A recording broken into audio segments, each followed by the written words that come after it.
Le pouvoir ne se donne pas, il se prend. Lorsqu'il est utilisé à bon escient, il devient une force capable de plier la réalité à votre volonté. Maîtrisez l'art de la psychologie noire avec 20 tactiques éprouvées qui feront que n'importe qui fera exactement ce que vous voulez, sans même s'en rendre compte. Apprenez à manipuler les esprits, contrôler les résultats et libérer le véritable potentiel de votre influence. Très bien, commençons. Mais laissez-moi vous prévenir, j'ai glissé un coup de psychologie noire redoutable quelque part dans cette vidéo, un qui peut sérieusement changer votre façon de voir les choses. Regardez jusqu'à la fin, car celui-ci ne figure pas dans les manuels classiques. C'est une perle cachée, et croyez-moi, vous ne voulez pas passer à côté. 1. Le pouvoir de 3. Tout d'abord, nous avons le pouvoir de 3. Les gens ont tendance à se souvenir des choses par groupe de 3. Donc, chaque fois que vous essayez de convaincre quelqu'un de quelque chose, décomposez vos arguments en 3 idées simples. Cela vous rendra plus organisé, persuasif et marquant. Que vous fassiez un discours, envoyiez un message ou même présentiez un argumentaire de vente, tenez-vous-en à 3, vous capterez leur attention. Utilisez cette tactique dans vos présentations ou discussions en structurant vos points en 3 idées simples et mémorables. Par exemple, lorsque vous présentez un projet, mettez en avant 3 avantages clés pour le rendre plus percutant. 2. L'interruption de schéma. Les humains sont des créatures d'habitude, donc lorsque la conversation devient monotone ou que vous devez raviver l'attention de quelqu'un, surprenez-le avec quelque chose d'inattendu. Cela peut être aussi simple que de demander « Qu'espérez-vous qu'il se passe cette semaine ?» Petit changement les sort de leur routine, les rendant plus réceptifs à ce que vous allez dire ensuite. Ou, dans une conversation, si quelqu'un semble distrait ou bloqué dans une répétition, interrompez le schéma en posant une question surprenante. Par exemple, si vous êtes en réunion et qu'une personne paraît ailleurs, demandez « Quelle est la chose la plus passionnante sur laquelle vous travaillez en ce moment ?» pour recentrer son attention. 3. La tactique de l'escalier du oui. C'est une méthode astucieuse pour obtenir un oui à une demande importante. Commencez par des questions simples, faciles à accepter, comme « Es-tu libre ce week-end » ou « As-tu 1 minute pour discuter ?» Une fois qu'ils ont dit oui, la dynamique s'installe et ils seront beaucoup plus enclins à accepter votre demande plus importante ensuite. 4. L'humour autodérisoire. L'humour autodérisoire vous rend plus accessible. En vous moquant de vous-même ou en riant de vos erreurs, vous paraissez plus humain, accessible et moins intimidant. Les gens sont attirés par ceux qui ne se prennent pas trop au sérieux, ce qui les aide à baisser leur garde. Utilisez cela dans des contextes sociaux ou professionnels pour détendre l'atmosphère. Par exemple, lorsque vous rencontrez de nouveaux collègues, faites une blague légère sur une erreur que vous avez faite pour montrer que vous êtes humain et accessible. 5. La règle des 92 secondes. Maintenant, parlons de la règle des 92 secondes. Quand quelqu'un est contrarié, ne l'interrompez pas. Laissez-le se défouler pendant au moins 90 secondes.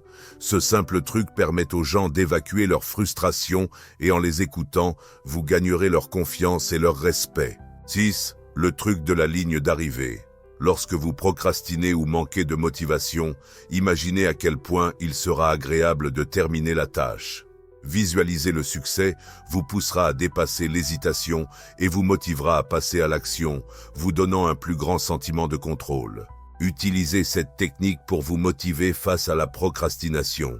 Visualisez le soulagement de finir une tâche. Par exemple, avant de commencer un rapport, imaginez la satisfaction de l'envoyer et servez-vous de ce sentiment pour stimuler votre productivité. 7. Sous-promettre et surlivrer.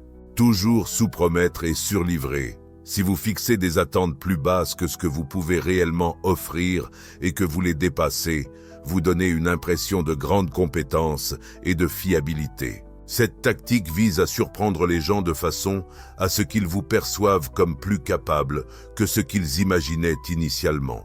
Par exemple, en travaillant sur un projet, dites à votre client que cela prendra un peu plus de temps que prévu, puis terminez plus tôt, ce qui impressionnera par votre efficacité. 8. Le truc de la lutte partagée. La lutte partagée fonctionne parce que les gens se rapprochent grâce à des défis communs.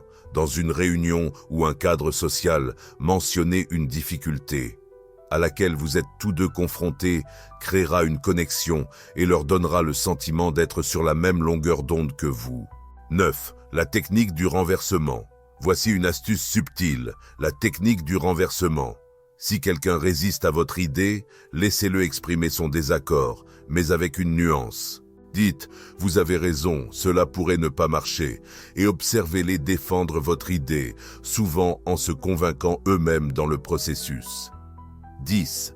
Le petit service de 5 secondes. Le petit service de 5 secondes consiste à faire des gestes rapides et simples pour créer de la bonne volonté. Aidez quelqu'un à porter ses sacs, ouvrez une porte ou faites un compliment. Ces petits actes de gentillesse créent une association positive avec vous et installent la confiance. Par exemple, proposez de tenir la porte ouverte pour quelqu'un ou complimenter un collègue sur son travail pour établir un lien et instaurer la confiance. 11. Le pivot de l'empathie. Si quelqu'un semble frustré ou bouleversé, prenez un instant pour reconnaître ses émotions. Montrer une véritable empathie change le ton de la conversation et les rend plus réceptifs à votre influence. Par exemple, lors d'une discussion animée, commencez par valider les sentiments de l'autre avant de donner votre point de vue. Cela les rendra plus enclins à écouter et à s'engager positivement. 12. L'effet de projecteur. Les gens ont tendance à surestimer à quel point les autres remarquent leurs erreurs ou défauts. C'est ce qu'on appelle l'effet de projecteur. Servez-vous-en à votre avantage en suggérant subtilement que vous avez fait attention à un petit détail les concernant. Quelque chose d'aussi simple que « j'ai remarqué que tu es très organisé » leur donnera le sentiment d'être observés et valorisés. Ils se sentiront probablement plus proches de vous et seront peut-être plus ouverts à votre influence. Si vous êtes toujours là, je suppose qu'il est temps de révéler cette astuce redoutable que j'ai promise. Préparez-vous. Elle est puissante, et une fois que vous la connaîtrez, il n'y aura plus de retour en arrière. La technique de l'invasion mentale. La technique de l'invasion mentale est une méthode de manipulation psychologique profondément troublante qui exploite les insécurités, le doute de soi et le besoin de validation d'une personne pour créer une dépendance intense à votre égard. Cette tactique est extrêmement puissante et doit être utilisée avec une grande prudence, car elle peut avoir des répercussions durables sur la perception de soi, la confiance et l'autonomie d'une personne. Voici comment cela fonctionne. Au lieu de critiquer ouvertement ou de contrôler quelqu'un, vous instillez subtilement des doutes et des insécurités, les poussant à remettre en question leurs propres décisions, leurs valeurs et leurs jugements. L'objectif final est de créer un cycle de doute de soi qui les rend dépendants de vous pour des conseils, l'approbation et la validation. En devenant leur principale source de vérité et de confiance, vous envahissez en fait leur esprit, exerçant une influence marquée sur leurs pensées et leurs actions. Étape pour utiliser la technique de l'invasion mentale. 1. Introduction subtile du doute. Remettez en question leurs décisions de manière détendue, sans jugement manifeste. Des phrases comme « Es-tu sûr que c'est le meilleur choix ?» ou « Penses-tu vraiment que ça va fonctionner ?» peuvent déclencher un léger conflit intérieur, semant des graines de doute en eux. 2. Compliments déguisés. Utilisez des affirmations qui paraissent positives en apparence, mais comportent une petite critique. Par exemple, « Tu es vraiment doué pour ça malgré ton peu d'expérience » ou « C'est impressionnant à quel point tu es confiant avec des idées aussi peu conventionnelles ». Cela les maintient en quête de ton approbation, tandis qu'ils essaient de deviner ton vrai avis. 3. Isoler leur confiance. Deviens leur principale source de validation. Ne distribue des compliments que de façon sporadique, leur donnant l'impression qu'ils doivent redoubler d'efforts pour obtenir ton approbation. Avec le temps, Ils commenceront à dépendre de toi pour se sentir bien dans leur peau, créant une dynamique addictive où ils rechercheront constamment ta validation. 4. Exploiter leurs insécurités. Identifie leurs insécurités et fais-les ressortir subtilement. Si quelqu'un craint d'être perçu comme incompétent, par exemple, dis quelque chose comme « Beaucoup de personnes à ta place auraient du mal avec ça ». Cette remarque ne les accuse pas directement, mais les pousse à s'interroger sur un éventuel échec, les rendant vulnérables et donc plus faciles à influencer. 5. Retirer l'approbation à des moments clés. Dès qu'ils commencent à gagner en confiance, retire soudainement ton soutien ou deviens distant. Cela provoque une réaction émotionnelle et ravive leur dépendance à toi pour retrouver un équilibre. Pourquoi ça marche ? La technique de l'invasion de l'esprit exploite des besoins psychologiques profonds de validation et d'approbation. Lorsqu'une personne commence à douter de son propre jugement et s'appuie sur le retour d'un autre pour se sentir stable ou confiante, elle perd son autonomie. Elle privilégie ton avis plutôt que le sien. Plus elle cherche ta confirmation, plus tu peux influencer ses choix, ses actions et même son identité. Utilise cette méthode avec une extrême prudence. Cette technique peut causer des dommages psychologiques importants si elle est mal utilisée. Il est essentiel de comprendre que les effets de l'invasion de l'esprit sont durables et peuvent profondément affecter la santé mentale d'une personne. Employée de façon responsable, elle peut établir une relation d'influence, mais un mauvais usage peut briser totalement l'esprit de quelqu'un. La technique de l'invasion de l'esprit transforme l'esprit de quelqu'un en un territoire que tu contrôles, en nourrissant ses insécurités, en retenant la validation et en sapant progressivement sa confiance en lui. Tu deviens la personne essentielle sur qui ils comptent pour leur confiance et leur approbation. C'est sombre, dangereux et réservé uniquement à ceux qui comprennent le pouvoir et la responsabilité que représente une telle influence. Très bien, maintenant que tu connais l'astuce, replongeons dans la suite de la vidéo. Gardez cela en tête pendant que nous avançons. Cela rendra tout le reste encore plus efficace. 13. Le miroir émotionnel. Les humains se connectent naturellement avec ceux qui reflètent leurs émotions. En imitant soudainement l'état émotionnel de quelqu'un, que ce soit l'excitation, la frustration ou le calme, vous créez un lien fort, presque invisible. Ils ressentiront inconsciemment qu'ils sont compris et seront plus enclins à vous faire confiance et à être d'accord avec vous. 14. Le piège de la curiosité. La curiosité est un puissant moteur. Utilisez le piège de la curiosité en retenant juste assez d'informations pour éveiller leur intérêt. Par exemple en disant « J'ai remarqué quelque chose d'important dans votre approche, mais je vous le dirai plus tard. » Vous les laisserez désireux d'en savoir plus. Ils continueront à prêter attention, impatients d'entendre ce que vous avez à dire ensuite. 15. La technique du fil invisible.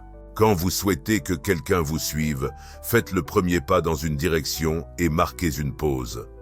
Les gens ont naturellement tendance à imiter vos actions. Par exemple, commencez à hocher la tête en parlant. Ils hocheront souvent la tête en même temps que vous. Ce mimétisme subtil crée un rythme dans lequel ils se sentent plus enclins à être d'accord avec vous. 16. L'illusion de contrôle.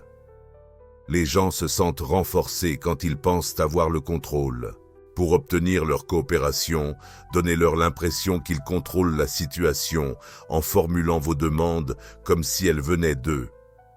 Dites quelque chose comme « Comment verriez-vous cela ?»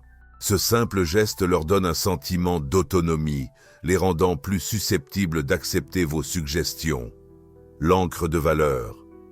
Pour faire paraître quelque chose plus précieux, commencez par mentionner d'abord une option plus chère ou plus difficile à obtenir. C'est ce qu'on appelle l'encre de valeur. Par exemple, si vous vendez une idée ou un produit, évoquez en premier une alternative coûteuse ou compliquée, rendant votre proposition réelle plus raisonnable en comparaison. La règle de réciprocité. Les humains ont naturellement tendance à rendre les faveurs. C'est la règle de réciprocité. Pour obtenir ce que vous voulez, donnez d'abord quelque chose de petit.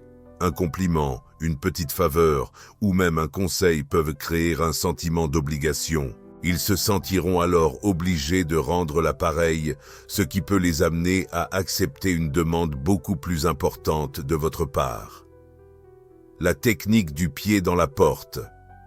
La technique du pied dans la porte est un classique de la psychologie. Commencez par demander une petite faveur. Une fois qu'ils ont accepté, faites une demande plus importante. En disant oui au départ, ils seront inconsciemment plus enclins à accéder à une requête plus grande, car cela correspond à leur image d'eux-mêmes comme des personnes serviables. La technique de la date limite. Enfin, la technique de la date limite. Ajouter un sentiment d'urgence comme une échéance provoque la peur de manquer une opportunité et peut pousser les gens à agir. Au lieu de dire « Pourriez-vous faire cela bientôt ?» dites « Pourriez-vous me l'avoir fait d'ici demain ?» Les délais ajoutent une pression qui les incite à respecter votre planning.